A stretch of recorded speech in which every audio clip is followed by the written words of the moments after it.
Assalamualaikum warahmatullahi wabarakatuh. Perkenalkan, nama saya Vinka Putri Rajmawati dengan NIM 432190101050, mahasiswi Universitas Mercu Buana, Prodi Akuntansi. Pada video kali ini kita akan menguji pada data sekunder ada uji deskriptif, uji normalitas, uji multikolenialitas, uji heteroskedasitas, dan uji autokorelasi.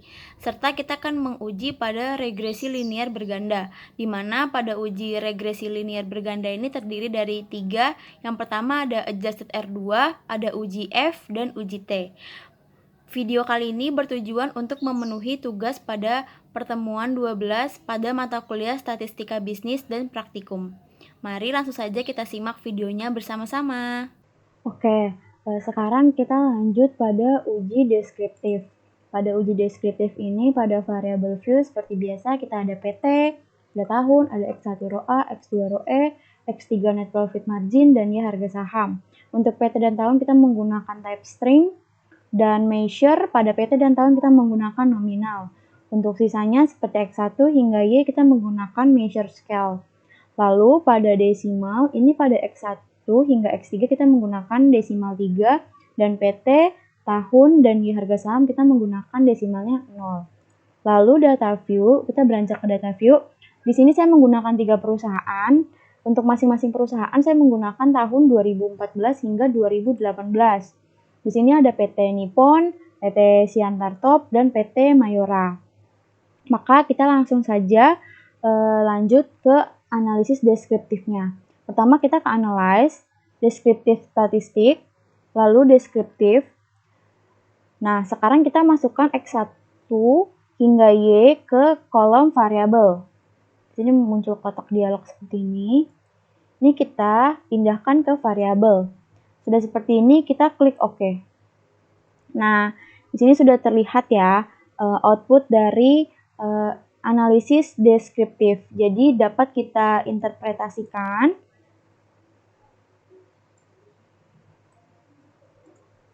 nah, di sini, jadi pada nilai minimum adalah nilai terkecil yang terdapat pada tabel di atas. Pada variabel X1 nilai minimum sebesar 0,016. Pada variabel X2 nilai minimum sebesar 0,040. Dan pada X3 nilai minimumnya sebesar 0,046. Dan nilai minimum pada variabel Y sebesar 235. Lalu nilai maksimum adalah nilai terbesar yang terdapat pada tabel di atas atau pada data penelitian ini. Pada variabel X1 nilai maksimum sebesar 0,110 dan variabel X2 nilai maksimumnya sebesar 0,241. Pada variabel X3 nilai maksimumnya sebesar 0,124 dan nilai maksimum pada variabel Y sebesar 4360. Lalu di sini selanjutnya ada nilai mean. Nilai mean ini merupakan nilai rata-rata dari setiap variabel atau dari setiap data penelitian. Dalam penelitian ini nilai mean dari X1 sebesar 0,8127, lalu nilai mean dari X2 sebesar 0,1563 dan nilai mean dari X3 sebesar 0,07700 dan nilai mean dari Y sebesar 1833,60. Lalu dilanjut ada standard deviation. Standard deviation ini adalah nilai statistik yang dipakai guna menentukan seberapa dekat data dari satu sampel statistik dengan data mean atau rata-rata data tersebut. Semakin rendah nilai tersebut, semakin rendah nilai standar deviasi, maka semakin mendekati rata-rata. Sedangkan jika nilai standar deviasi semakin tinggi, artinya semakin lebar rentang variasi datanya. Maka di sini dapat kita lihat standard deviation pada X1 sebesar 0,031121 dan nilai standard deviation pada X2 sebesar 0,070964, nilai standard deviation pada X3 sebesar 0,022453 dan nilai standard deviation pada Y sebesar 1028,001. Oke, selanjutnya ini kita akan menguji pada uji normalitas. Pertama, pada variabel view, Ini kita ada PT, ada tahun, ada X1 ROA, X2 ROE, X3 net profit margin, dan ya harga saham. Dan untuk stringnya juga kita masih sama. Untuk type-nya mohon maaf, kita juga masih menggunakan string untuk PT dan tahun. Dan pada desimal, pada X1 hingga X3 kita menggunakan 3. Dan PT, tahun, dan harga saham kita menggunakan 0.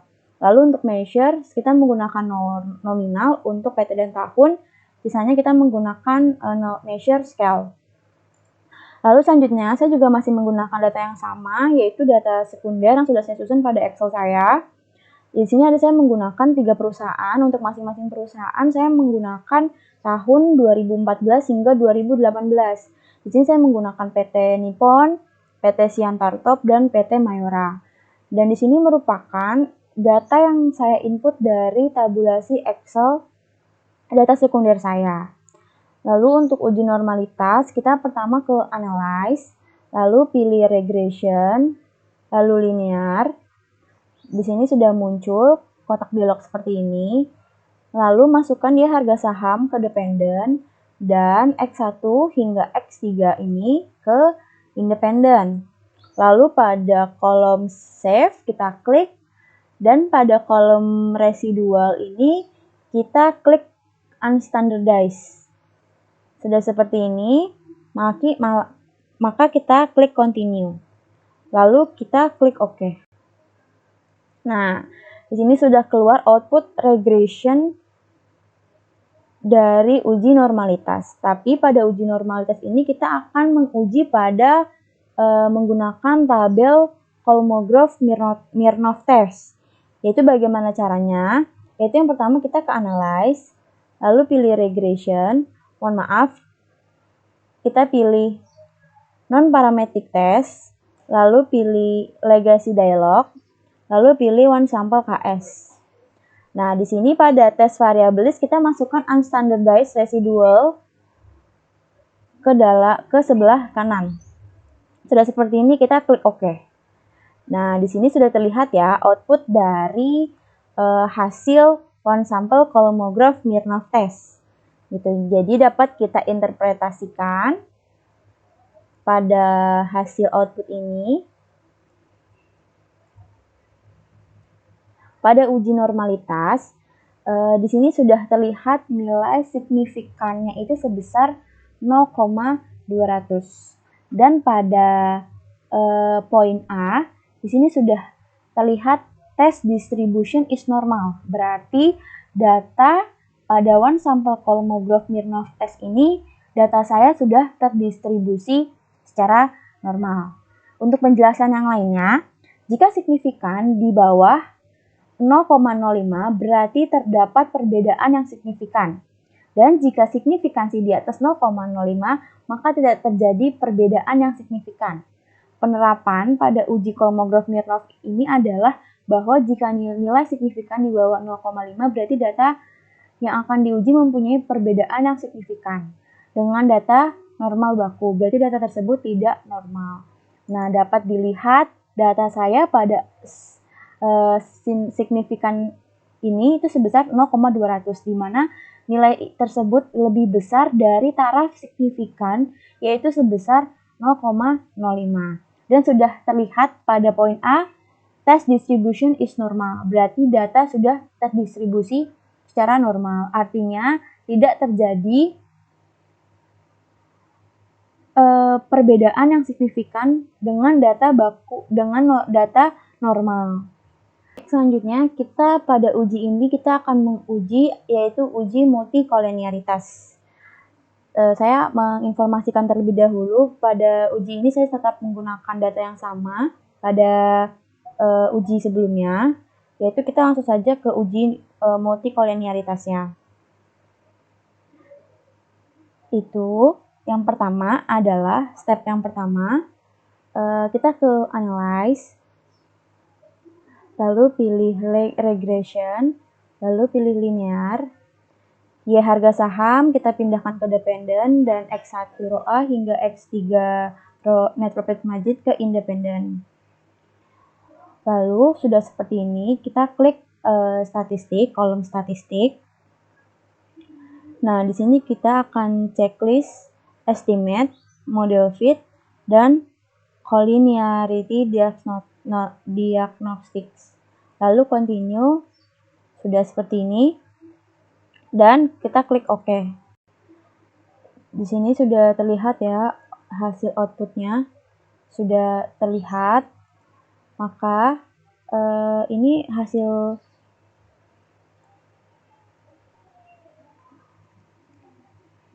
untuk hasil ini kita lihat pada nilai tolerance dan VF-nya pada tabel koefisien A dapat kita interpretasikan pada uji multikolonialitas ini, yaitu pada tabel di atas, data yang saya punya pada kolom tolerance, nilai tolerance dari variabel X1 hingga X3 menunjukkan angka lebih besar dari 0,010, di mana pada uji multikolonialitas ini mempunyai dua syarat, yaitu jika nilai tolerance lebih dari 0,10 artinya tidak terjadi multikolonialitas. Dan yang kedua, jika nilai VF lebih kecil dari 10 artinya tidak terjadi multikolonialitas. Oke, jadi pada nilai toleransi ini angka saya menunjukkan pada X1 hingga X3 net profit margin ini menunjukkan angka lebih besar dari 0,10 dengan rincian. Untuk variabel X1 nilai toleransi sebesar 0,127, variabel X2 nilai toleransinya sebesar 0,120, dan variabel X3 nilai toleransinya sebesar 0,413. Lalu selanjutnya kita pada kolom VF, karena pada uji multikolonialitas ini kita berfokus pada kolom toleransi dan VF. Lalu pada kolom VF, angka pada tabel di atas menunjukkan nilai VF dari masing-masing variabel dapat terlihat lebih kecil dari nilai VF, yaitu sebesar 10. Dengan rincian, variabel X1 nilai VF-nya sebesar 7855, variabel X2 nilai VF-nya sebesar 9802, variabel X3 nilai VF-nya sebesar 2424. Mohon maaf, nilai variabel pada X3 VF sebesar 2424.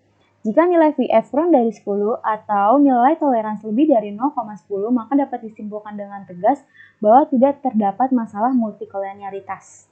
Maka dapat disimpulkan dari hasil penelitian data yang saya punya pada nilai VF yaitu lebih kecil dari 10 dan variabel toleransi lebih besar dari 0,10, maka data tersebut tidak terjadi multikolonialitas. Maka dapat ditarik kesimpulan pada uji regresi data saya tidak terjadi uji multikolonialitas.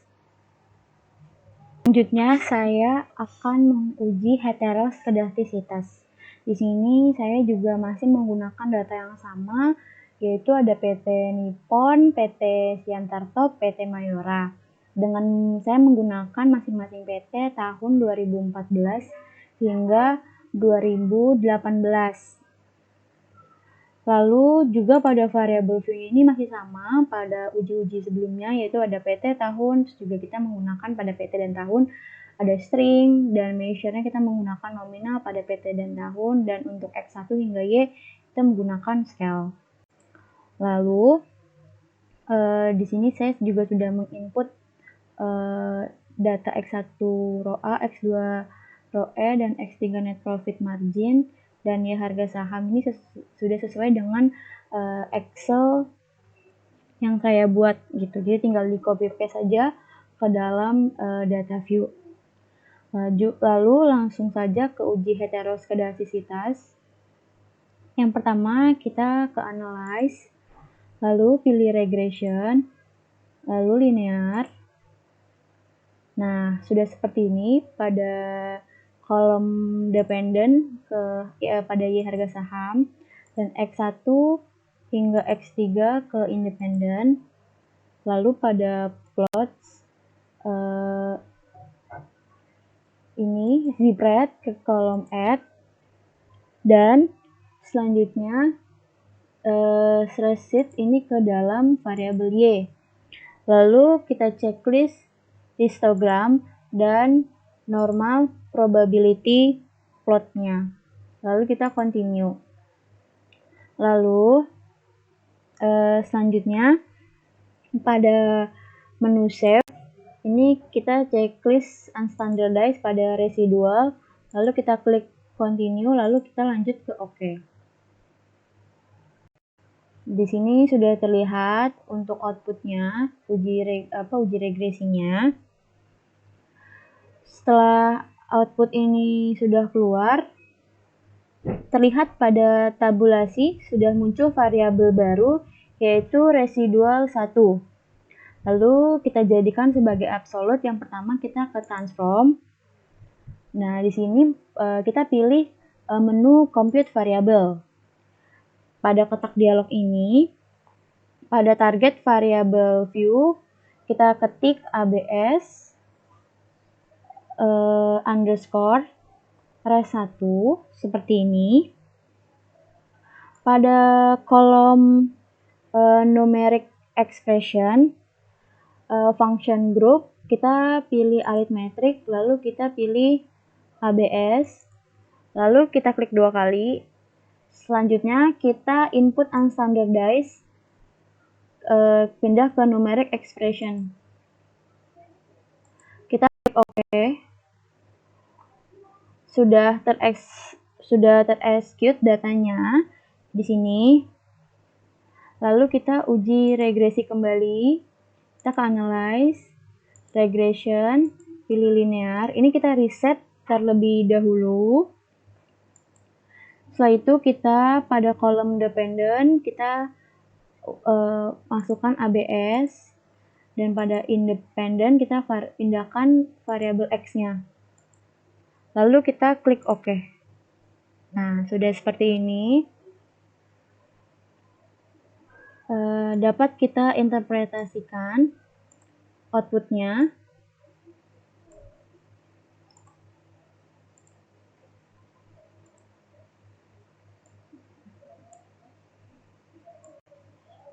Di sini pada uji heteroskedastisitas ini bertujuan untuk menguji apakah dalam model regresi terjadi ketidaksamaan varian dari residual satu pengamatan ke pengamatan yang lain.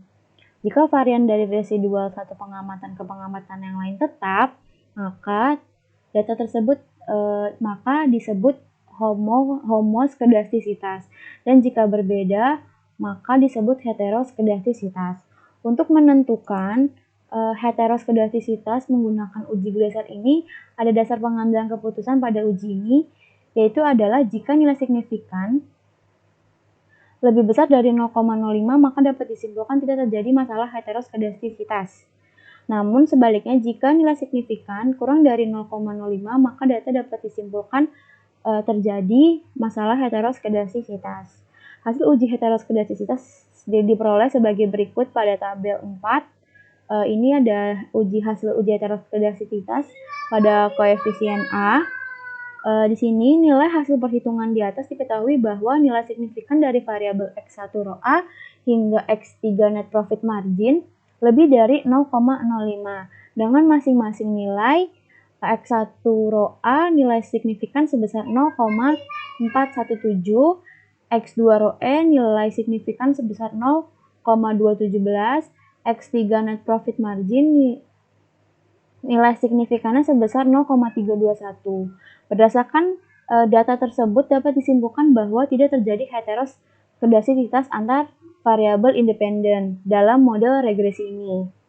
Lalu selanjutnya pada uji heteroskedastisitas ini kita juga bisa menggunakan tabel scatter plot, yaitu tadi sudah kita lihat ya tabelnya pada outputnya.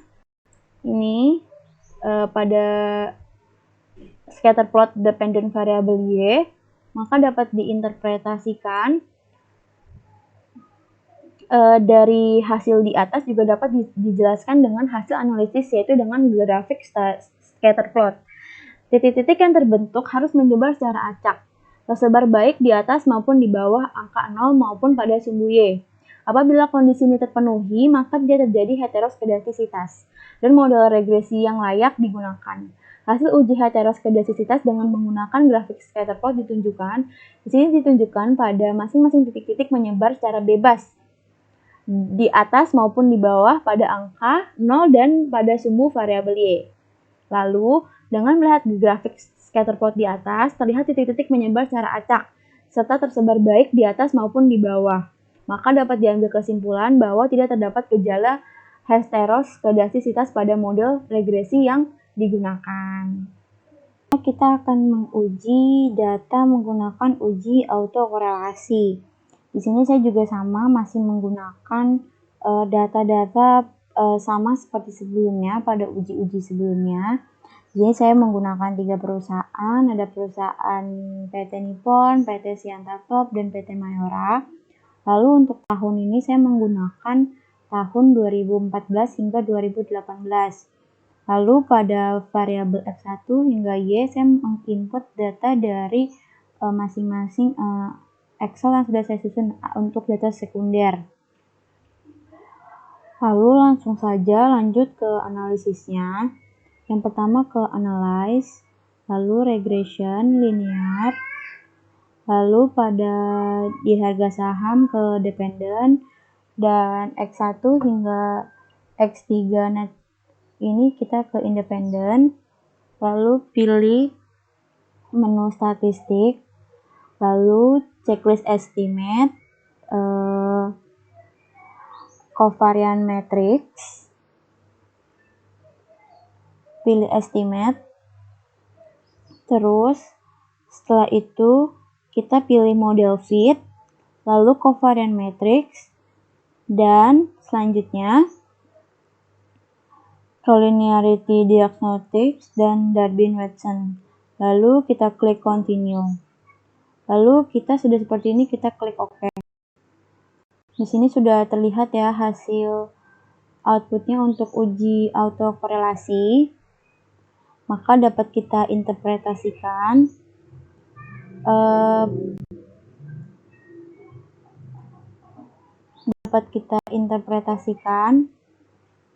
pada uji autokorelasi.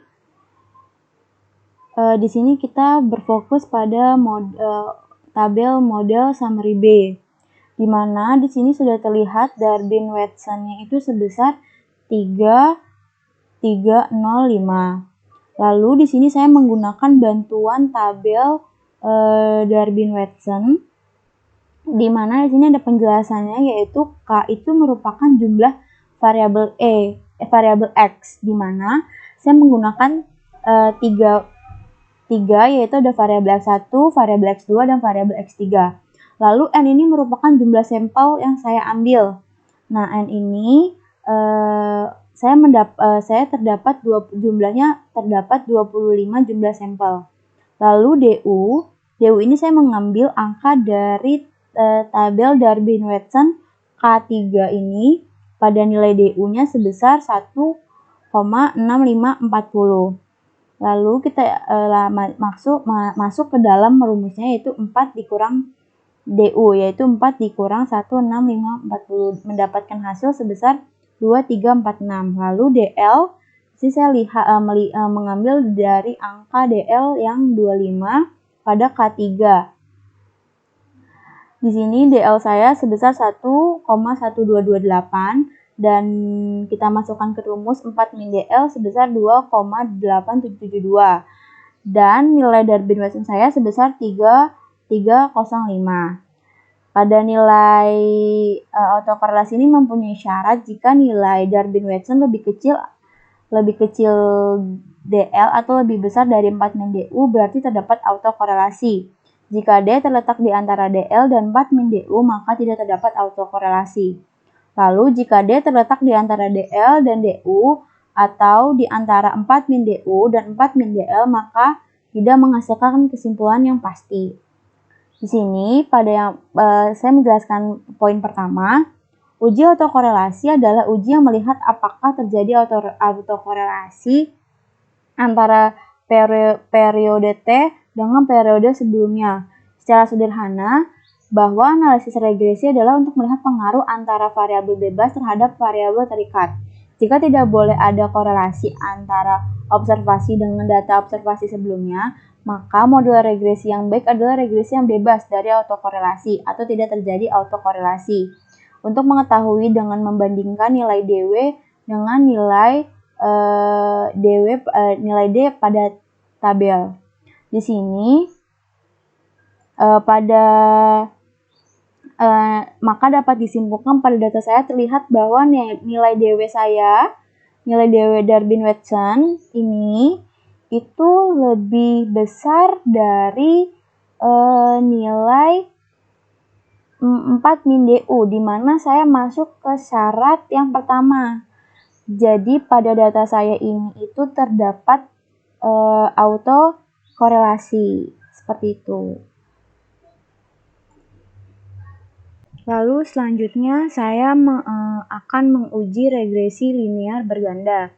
Di sini saya juga masih menggunakan data yang sama, yaitu ada PT Nippon, PT Siantar Top, dan PT Mayora. Masing-masing PT saya menggunakan tahun 2014 hingga 2018. Pada uji regresi linear berganda ini yaitu untuk uji signifikasi pada hasil hipotesis, yaitu ada 3 uji, yaitu uji adjusted R2, uji F atau uji simultan, dan uji T atau signifikasi parameter individual.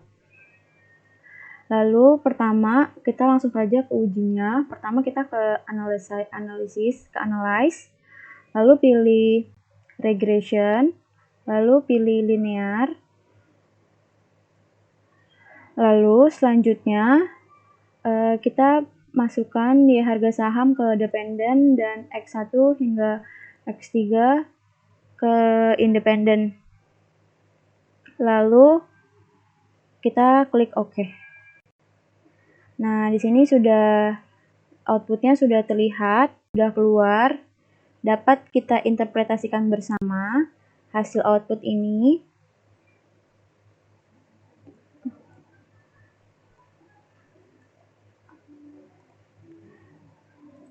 Nah, di sini sudah terlihat ya, kita dapat menginterpretasikan di mana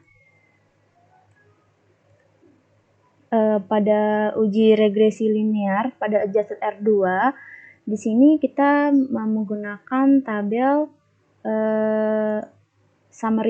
model summary, yaitu diketahui dalam tabel tertulis nilai adjusted R2 sebesar 0,295. Angka tersebut mengandung arti bahwa variabel independen dalam penelitian ini secara bersama-sama berpengaruh terhadap variabel dependen sebesar 29,5, di mana hasil ini itu adalah hasil dari adjusted R2 pada model summary ini dikali dengan 100%. Lalu sisanya yaitu 70,5%, di mana 100% dikurang 29,5%. Lalu dipengaruhi oleh variabel lain di luar variabel dalam penelitian ini. Lalu selanjutnya kita berlanjut pada uji F. Uji F ini kita berfokus pada tabel ANOVA A, di mana pada uji F ini itu yaitu uji yang melihat bagaimana pengaruh semua variabel bebasnya secara bersama-sama terhadap variabel terikatnya, atau untuk menguji apakah modul regresi kita baik atau signifikan atau tidak baik atau non signifikan, di mana pada uji F ini mempunyai 2 syarat, yaitu yang pertama, jika nilai signifikan lebih besar dari 0,05 maka hipotesis ditolak atau koefisien regresi tidak signifikan. Selanjutnya, jika nilai signifikasi lebih kecil dari 0,05 maka hipotesis diterima, yaitu koefisien regresi signifikan. Maka pengambilan keputusan pada uji F ini diketahui nilai signifikan dari penelitian saya sebesar 0,080, yang mana angka tersebut lebih besar dari taraf signifikan sebesar 0,5.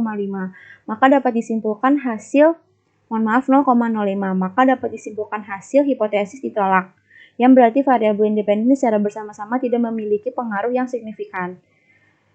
pada variabel Y dependent.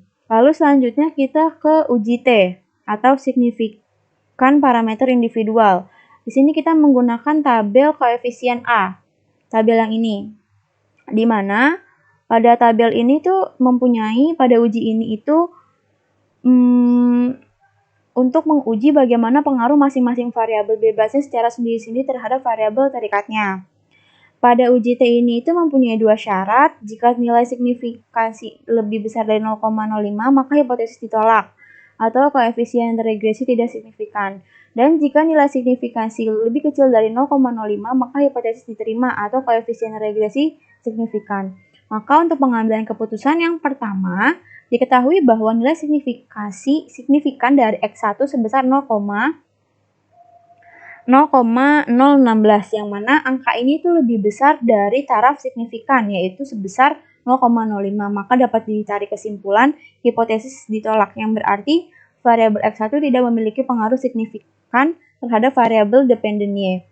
Untuk yang kedua, diketahui nilai X2 sebesar 0,063, yang mana angka ini lebih besar dari taraf signifikan, yaitu sebesar 0,05. Maka dapat disimpulkan hipotesis ditolak, yang berarti variabel X2 tidak memiliki pengaruh signifikasi terhadap variabel dependen Y. Yang ketiga, diketahui bahwa nilai signifikansi pada variabel X3 NPM atau net profit margin itu sebesar 0,714, yang mana angka ini lebih besar dari taraf signifikannya, yaitu sebesar 0,05. Maka dapat disimpulkan hipotesis ditolak, yang berarti variabel X3 tidak memiliki pengaruh signifikan terhadap variabel Y.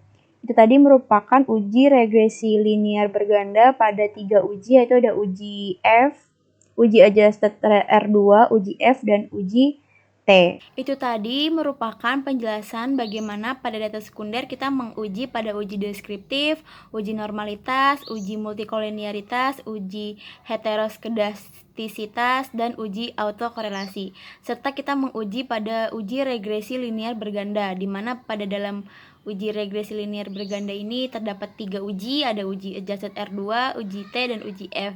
Semoga video saya ini dapat bermanfaat untuk teman-teman semua. Mohon maaf apabila ada kesalahan. Terima kasih. Wassalamualaikum warahmatullahi wabarakatuh.